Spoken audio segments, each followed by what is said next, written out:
Science of Mind has chosen to speak to us in a different manner, to bring to our attention ways that we see that we can do this. So to experience total pleasure, there has to be a calmness, a peace within your mind.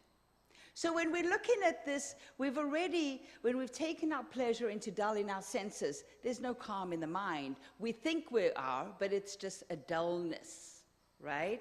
So we want to get to this place of calmness and peace that cannot be attained in a mind filled with turbulence, anger, and irritation.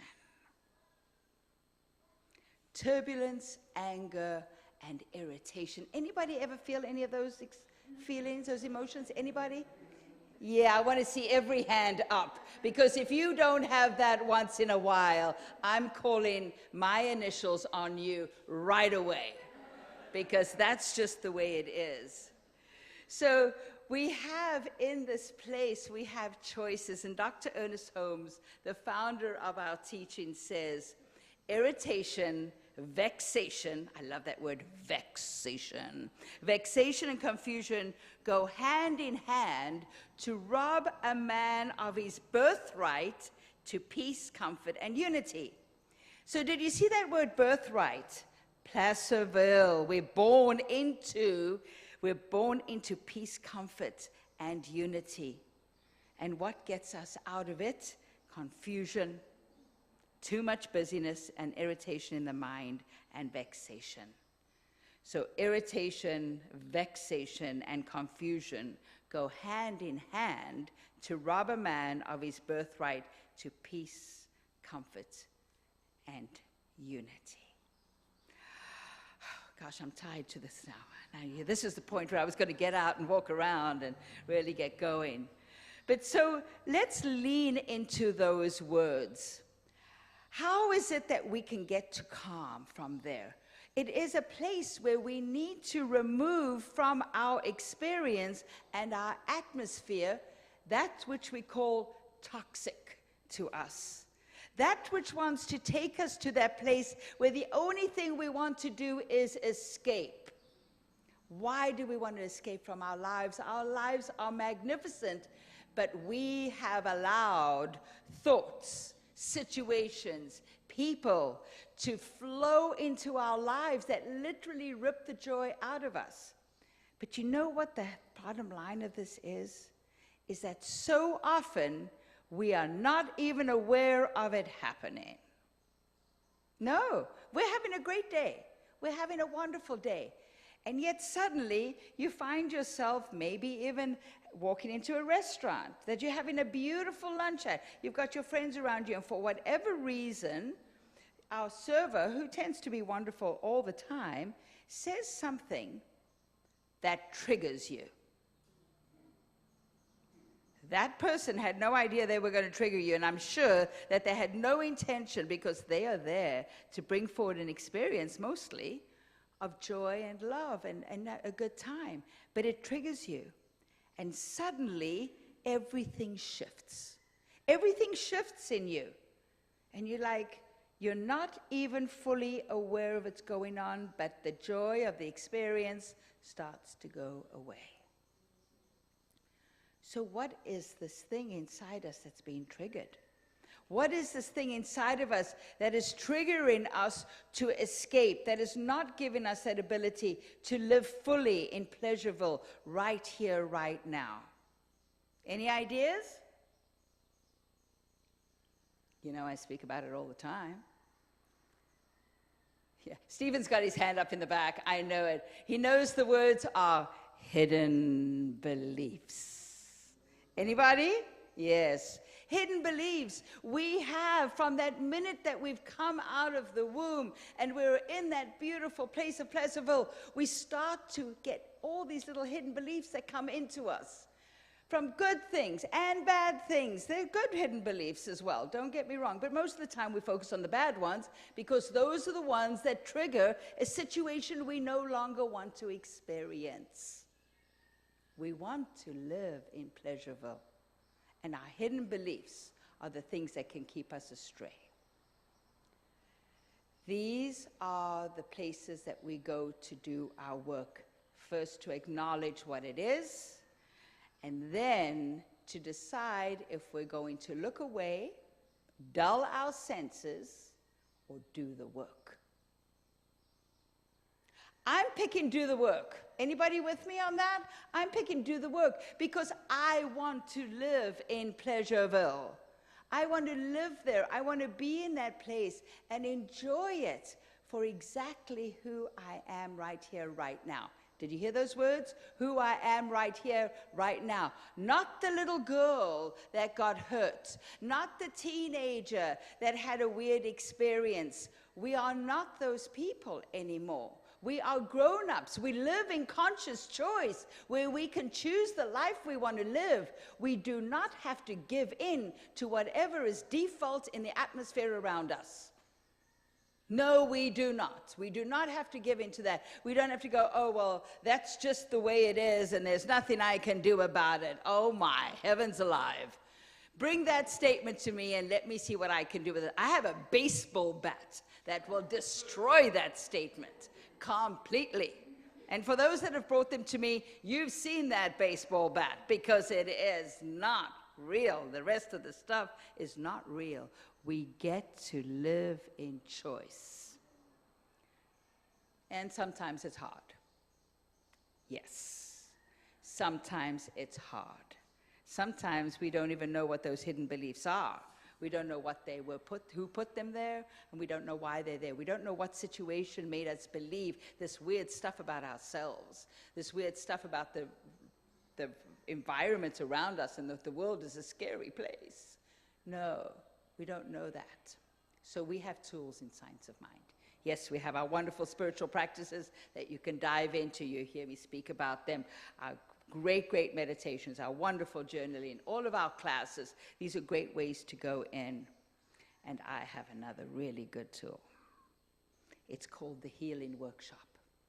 This is a blatant advertisement for it right here, right now. But let me tell you something. This is part of the work that I have seen be the most effective to remove those blockages that are blocking your pleasure, blocking your joy, stopping your bliss. It's a beautiful process that we go through. It's a releasing process. You are releasing the stuff. We're not digging it up so that you have to feel the hurt again. Yes, we bring it up to look at it, but we're now looking at it from a point of view as an adult. I'm not a child anymore. I'm not a victim. I'm not subject to somebody else's decision. So we're going to be doing a healing workshop Sunday, July 2nd, right after church. I want everybody to be here because this will be one of the greatest tools that will serve you moving forward. I promise you that. Yes, there's work to do. And if you do the work, the results are truly amazing. But here's another thing. So we do the work. We do the work. But is it truly possible that we can have a different experience automatically in our lives? Can we? We've done the work. But how do we change how we see the world? We've been seeing it since we were this high in a certain manner. And yes, we do the work. Yes, we do the forgiveness work. Yes, we do the healing. Yes, we do the releasing. But our brains are still going to have all that stuff in us. Our little neural pathways are dug deep. We've been walking those paths for decades. Can this really change? Yes, it can. Just so that you know, yes, it can. If any of you read the Science of Mind magazine, we have Mark Waldman, who was one of my professors in school, and Dr. Andrew Newberg, who came in to teach at the same time. They're always under the science and spirituality part of the Science of Mind magazine, and they have done endless studies on how the brain can be changed. The default mode network in our brain can be rewired, new neural pathways, whatever it is. And Stephen's writing down notes to make sure he's keeping me on track. And he'll tell me, but it wasn't that, and that's okay. Trust me, this is enough information for you. That there is a way through our meditations and our contemplations and our spiritual practices of awe, which is what my paper was written on, the spiritual practice of awe, where we can put into place new neural pathways that will take us to the pleasure zone before all of that other stuff. So physiologically, it is possible to change the way you think in a reactive situation. And just as meditation, where we come back to the breath, we come back to the breath, we come back to the breath. So every time that you are confronted with a situation that is unlike the one you want, you come back to the one you desire. You know, have you ever tried this? You know, when you get in your inbox, in your email, there's these promos, there's these spam stuff coming in there, and you just delete it, and it comes back, and you just delete it, and it comes back. You know, if you put it into the junk or spam folder, it learns its path. So when it comes in now, it goes automatically to junk or spam. Every now and then, you'll get another influx, and you do it again, and it'll go back to junk and spam. That's exactly what we're doing. When something comes to us that we do not desire, don't just delete it. Put it away in a junk folder. You don't need it. So that when you go into your email, when you come, you're receiving what you desire. You know, that came up to me right now on the spot. I just made that shit up. But it just seems so logical. It's so logical. We got to return. We got to do the stuff over and over again. So we do the work. We get the forgiveness and the release out of the way. We get the tool. We do that work. And then we have to put it into action by continually bringing our awareness back to that which is we desire. That is what we want to do. Can we do it? Yes, of course we can. I've got so many wonderful examples I can share with you. Come and join me on that day, and we'll do it then. So, what do we know? That we truly can live in Pleasure-ville. Not only do we have the tools to get us there, physiologically, mentally, there is proof that it can actually happen. So anybody that says to me, oh, it's just the way it is, I'm going to go, really? I'm not buying that. So Dr. Ernest Holmes says this. He goes, our highest satisfaction comes from a sense of conscious union with the invisible life, finding such an inward wholeness that all sense of fear, doubt, and uncertainty vanishes. I want to be in that place.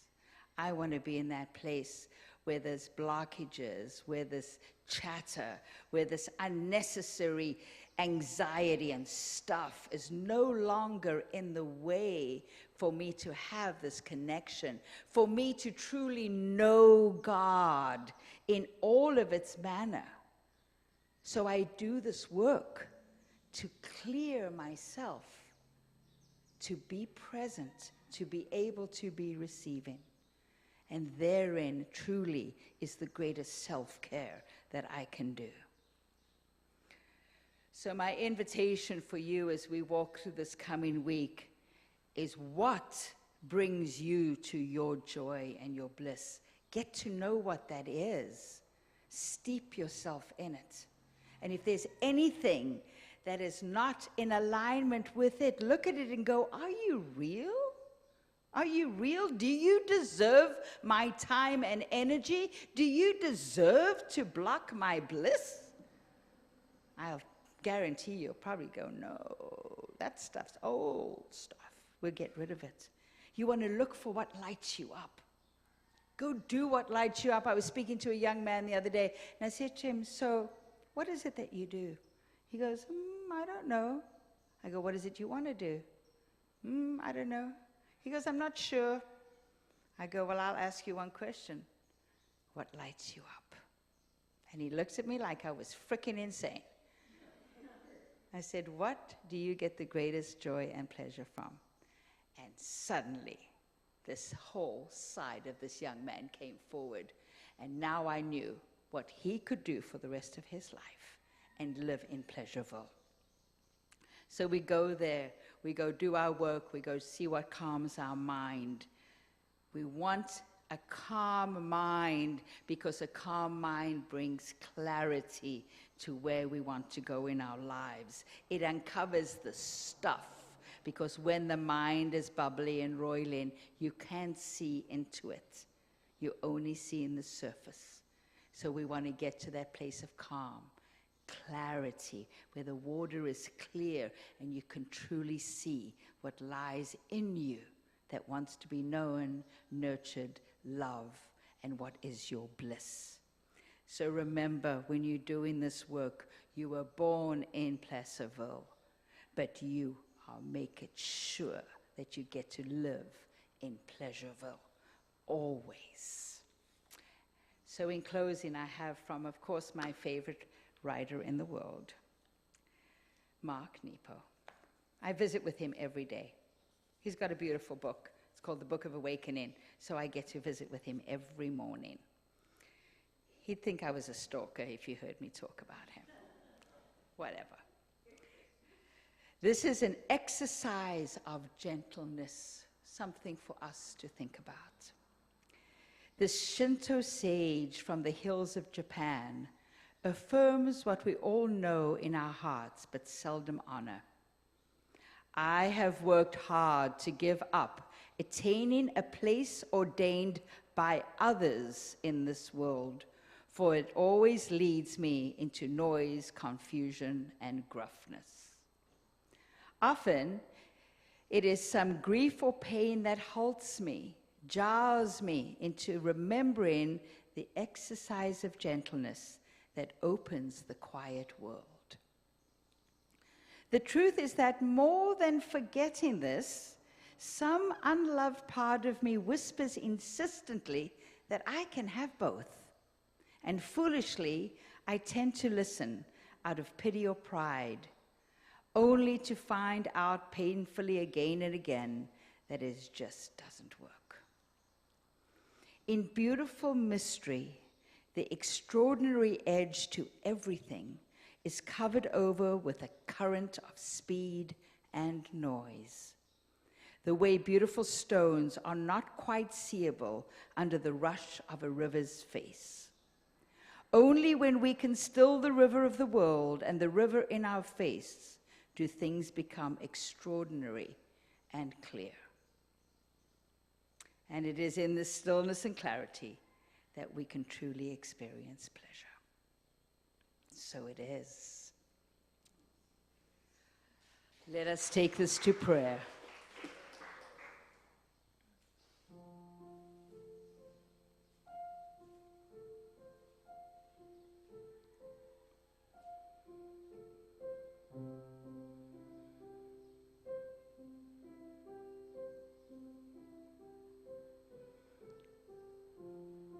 So as we lean in to the wonderment that we can feel right now, that pleasure that we can feel within ourselves as we open ourselves to more, I recognize and know that this is the activity of God revealing itself to us over and over and over again.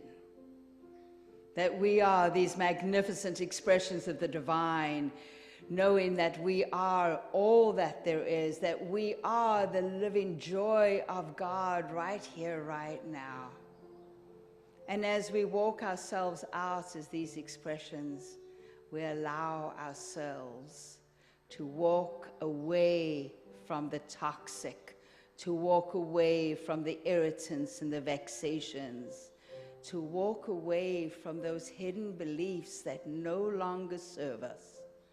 For we know when we release these and we allow them to lay down, that the truth, the wonderment, the joy, and the pleasure of who we are comes forward to be honored and glorified, for that is the truth. This is our lives that we get to choose to live, and we get to do that right now. So I know for each one of us as we walk our week that we will find those things that light us up, that bring us to our joy and our bliss. We will find those things that we get to walk away from, for there is this word, no, not now, not ever again, is that my truth. I know God, I know me, and I claim it to be so. And we claim this together by saying, and so it is. Thank you.